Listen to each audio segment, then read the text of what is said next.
Batismo com o Espírito Santo ou batismo no Espírito Santo. Entenda como você quiser. O fato é que o tema do vídeo é isso. Hoje nós vamos falar sobre o batismo com o Espírito Santo. Algo que tem causado muita controvérsia, que tem feito muitas pessoas acreditarem de uma maneira equivocada que elas precisam buscar uma experiência pós-conversão. O tema do vídeo é esse. Nós vamos esclarecer, nós vamos refutar essa ideia pentecostal e neopentecostal de que você precisa buscar, após você se converter, você precisa buscar o selo, o batismo com o Espírito Santo. Mas antes de eu entrar no assunto, que você se inscreva no canal e ative as notificações para você receber mais dos nossos conteúdos. Estamos trazendo o conteúdo máximo possível aqui, com a frequência maior possível, mas eu preciso que você se inscreva para que nós venhamos conseguir aumentar a nossa frequência. Eu preciso também que você compartilhe para que alcance pessoas que precisam despertar dos falsos ensinos e dos enganos. Bom, vamos falar sobre o batismo com o Espírito Santo. Muitas pessoas, e é uma cultura que vem do pentecostal e do neopentecostal, que após a sua conversão você precisa buscar a experiência de ser batizado com o Espírito Santo. Então veja bem, você se converteu, se arrependeu, decidiu crer em Jesus, você creu em Jesus, você está buscando viver uma vida santa, uma vida piedosa, está aos poucos sendo transformado, seu coração sendo regenerado, mas mesmo assim você precisa buscar o selo do Espírito, porque você não tem ainda a garantia da sua salvação, você não tem ainda o Espírito Santo. Então, é uma coisa que não faz muito sentido. Por quê? Começamos com o arrependimento. O arrependimento, ele é uma obra feita pelo Espírito Santo.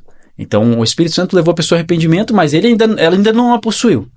Depois, a fé. A crença em Jesus também é uma obra feita por Deus através do Espírito Santo. A pessoa creu em Jesus, o Espírito Santo levou ela a crer, a fé foi despertada, mas ela ainda não tem o Espírito Santo. E depois, por último, ela está sendo regenerada, seu coração está sendo transformado, mas mesmo assim ela não tem o Espírito Santo. Quer dizer, o Espírito Santo está fazendo uma obra no interior, mas ela não tem.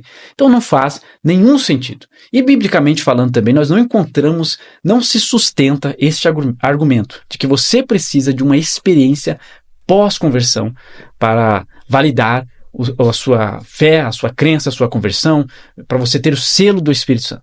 Então não existe nenhuma base bíblica para isso. Ao contrário, aqui, por exemplo, em Efésios 1:13, nós encontramos aqui uma sequência. Efésios 1:13, ele diz assim: nele também vocês, depois que ouviram a palavra da verdade, o evangelho da salvação, tendo nele também crido, receberam o selo do Espírito Santo da promessa.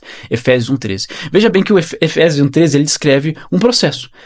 Ouvir a palavra do evangelho da salvação, o verdadeiro evangelho. Depois, você vai crer no evangelho, então será selado com o Espírito Santo. O texto não fala que você tem que buscar essa experiência. O texto não fala que ele é uma experiência pós-conversão.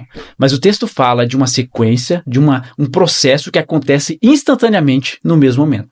Nós ouvimos a palavra do Evangelho, que é o poder de Deus para a salvação.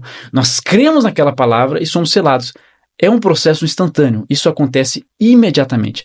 Essa obra feita por Deus no coração do crente acontece imediatamente. Então, no momento da sua conversão, você já foi selado com o Espírito Santo. No momento em que você creu em Jesus, você foi selado com o Espírito Santo. No momento em que você se converteu, se arrependeu, você foi selado pelo Espírito Santo. E ao contrário do que muitos dizem, que você tem que ter uma experiência, né?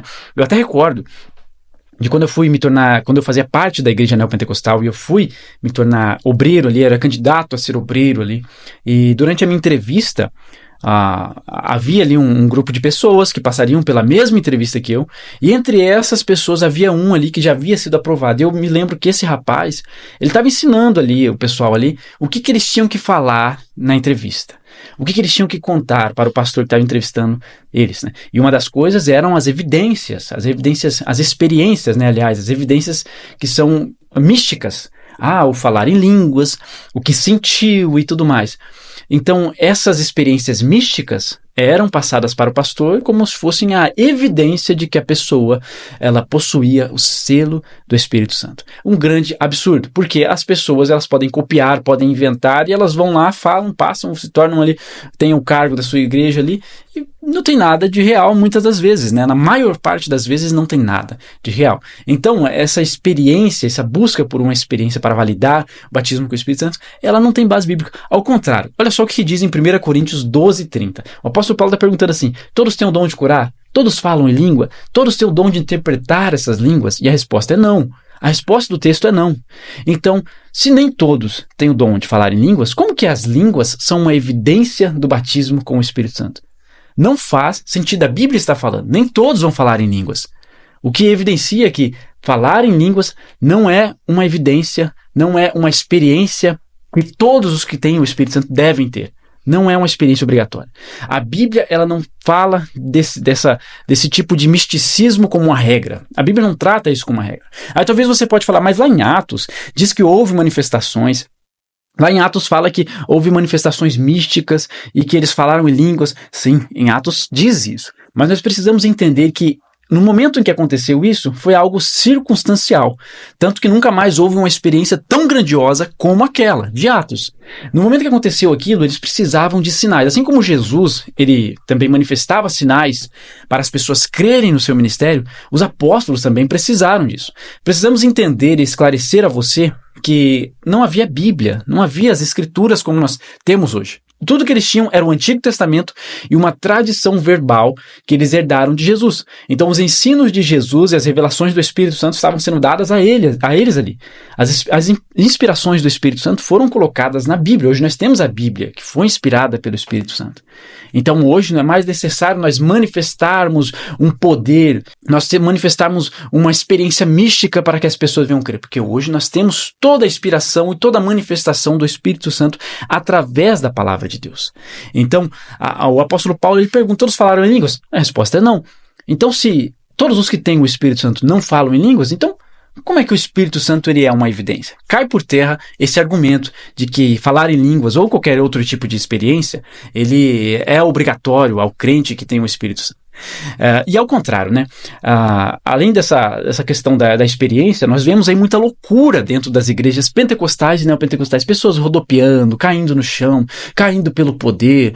Você entra num culto muitas das vezes e você não vê Deus sendo cultuado, você não vê a palavra de Deus sendo pregada, você não vê chamado ao arrependimento, você vê um bando de pessoas fazendo todo tipo de loucura possível para chamar a atenção, experiências emocionais.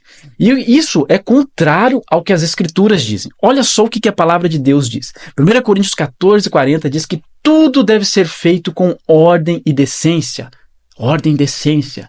Não é isso que acontece no meio dessa loucura. Qual que é a ordem disso? Não faz nenhum sentido. Recebi um vídeo até de uma pessoa recentemente, dessa pessoa pentecostal, mostrou um vídeo do Kenneth Reagan, onde havia ali a unção do riso e tudo mais, e estava toda uma loucura dentro daquela igreja. E não é poder de Deus aquilo ali. É engano de Satanás, é engano. E nós vemos isso evidenciado pelos ensinos do falso apóstolo ali, do falso profeta, do pastor que está ali, que pega a teologia da prosperidade, diversos escândalos financeiros, entre outras coisas. Então, esse mau testemunho é uma evidência de que ali não possui o Espírito Santo. Aquilo ali é um espírito de engano de Satanás. Mas a Bíblia, ela descreve a evidência do Espírito Santo não como uma experiência mística, mas como uma experiência espiritual profunda e individual. Aqui em Gálatas 5, 22 e 23 diz assim: o fruto do Espírito é amor, alegria, paz, longanimidade, benignidade, bondade, fidelidade, mansidão, domínio próprio. Contra essas coisas não há lei. Então a evidência de que você foi batizado com o Espírito Santo não é uma experiência mística emocional, é sim uma experiência de regeneração do seu caráter, do seu coração, é uma transformação interior, onde o fruto do Espírito ele é revelado através de você, através da sua conduta, através do seu modo de agir, através da sua vida. E você vê também que isso não está evidenciado em nada material, mas sim através de uma conduta individual, uma regeneração que acontece no coração do cristão. E o que nós precisamos entender e falar a todas as pessoas é o que está escrito em Romanos 8:9. Se de fato o Espírito de Deus habita em vocês, e se alguém não tem o Espírito de Cristo, esse tal não é dele. Entenda, todo aquele que crê em Jesus, todo que se converte a Jesus, esse possui o Espírito Santo. Uma conversão, ela não está separada, não tem como separar a conversão do batismo com o Espírito Santo. Porque o batismo com o Espírito Santo acontece no momento da conversão. Então, todo aquele que crê, que se converteu, que vive para Jesus, esse possui o Espírito Santo. Não por conta das suas experiências, mas por conta daquilo que lhe foi revelado no seu coração. Por conta da fé do arrependimento e do fruto do Espírito, que vai ser evidenciado com o passar do tempo através da sua vida. Entenda, Deus, Ele não nos chama, Ele não quer que nós venhamos dar um espetáculo, dar um show para o mundo. O que Deus quer é que através de nós, Ele venha dar frutos para o mundo. E esses frutos são dados através de uma conduta piedosa, voltada totalmente para viver para Deus. Exclusivamente para Deus. Então, compartilhe esse vídeo para que mais pessoas acessem essa verdade. Se fez sentido para você, deixe seu like, deixe seu comentário. Fique à vontade e interaja com o vídeo. Que Deus abençoe a sua vida e até a próxima.